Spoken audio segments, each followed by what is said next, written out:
Doctor Rahul Gupta हूं। Corona virus की महामारी ने पूरे विश्व को परेशान कर रखा है और हमारे देश में भी कुछ केसेस पाए गए हैं। मेरे फ्रेंड्स और फैमिली मेंबर्स फ़ोन करके पूछते हैं कि क्या हमारे को इसके प्रिवेंशन के लिए या प्रिकॉशन के लिए कोई ऐसी मेडिसिन अवेलेबल है जिससे कि हम बच सकते हैं इस बीमारी से। जैसा कि प्रधानमंत्री ने कहा, सोशल आइसोलेशन यानी कर्फ्यू लाइक सिचुएशन जो है वही बेस्ट तरीका है जिससे कि हम इस बीमारी को फैलने से रोक सकते हैं। अगर ये फैलेगी नहीं तो ये हमें भी नहीं होगी। 3 हफ्ते का लॉकडाउन जो है वो ऑलरेडी घोषित किया जा चुका है। फिर भी क्या मेडिकल साइंस में इससे प्रिवेंशन के लिए कुछ हमारे पास है?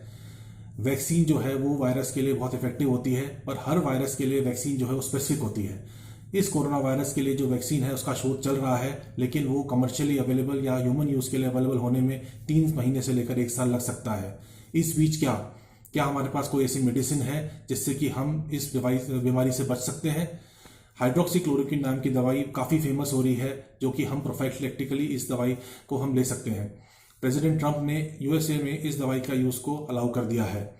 फ्रांस का एक पेपर आया था जिसमें कुछ मरीजों को उन्होंने ये दवाई दी और उन्होंने देखा कि वायरल लोड कम हो गया है। हालांकि मरीज की बीमारी की इंटेंसिटी कम हुई या नहीं हुई ये वो लोग नहीं इसका पता लगा पाए। तो हमारे को बहुत सारी अभी रिसर्च चाहिए जिससे कि हम हाइड्रोक्सीक्लोरोक्विन की इफेक्टिविटी को जांच सकें।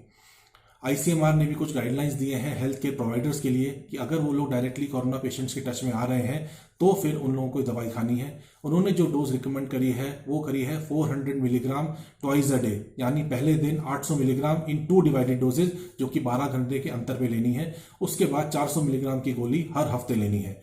ये दवाई 7 से 8 हफ्ते तक ली जा सकती है।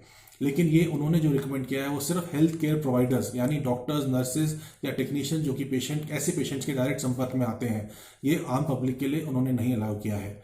ये एक कॉमनली अवेलेबल ड्रग है जो कि मलेरिया या रूमेटॉइड आर्थराइटिस के लिए यूज होती है, पर कुछ केमिस्ट ने या स्टॉकिस्ट ने इसकी होर्डिंग कर रखी है और ये फ्रीली अवेलेबल नहीं है। पर कैडिला और इप्का और जो कंपनीज इस दवाई को रूटीनली बनाती हैं उन्होंने क्लेम किया है कि वो कुछ ही दिनों में इस दवाई की फुल सप्लाई मार्केट में अवेलेबल करा देगी और ब्लैक मार्केटिंग को नहीं मिलेगी।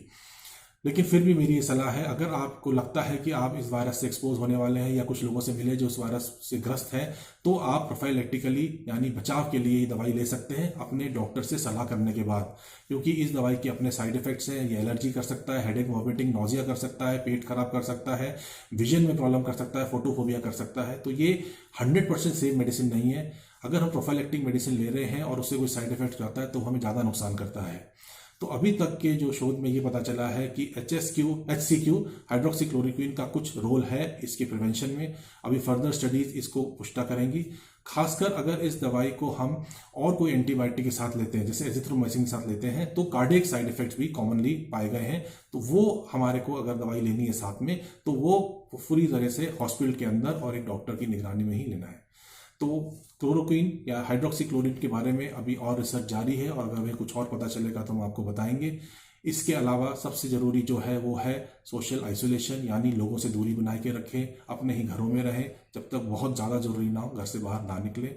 Have a safe healthy life. धन्यवाद। मिलेट टाइम्स की वीडियोस देखने के लिए यहाँ क्लिक करके सब्सक्राइब करें और हाँ, बेल आइकन जरूर दबाएं।